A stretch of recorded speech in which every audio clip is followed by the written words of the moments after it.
ফুর্তিতে গান ধরছস। হ্যাঁ, ব্যবসা কেমন চলে? চলে তো ভালোই, মানুষের পাও যতদিন আছে মোর ব্যবসাও ততদিন চলবে। তা আপনার ব্যবসা কেমন চলতেছে? আছে মোটামুটি।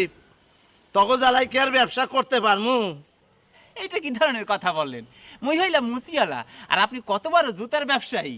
ওই জায়গায় তো সমস্যা, তগো জ্বালাই তো ব্যবসা করতে পারতেছি না। এটা কি বলেন? কেন, আমরা আবার কি করলাম? তোরা পুরান জুতা সারস, মানুষে নতুন জুতা কিনে না। তোরা যদি না সারতি তাহলে সবাই আমাকে নতুন দোকানে যাইতো, ব্যবসাও ভালো হইতো, চাঙ্গা হইতো। তা তো আর হইতেছে না। এটা একটা কথা বলেন? কাজ না করলে খাবো কি? এই জন্য তো সেলাই করতে বসতে হয়, কালি করতে বসতে হয়।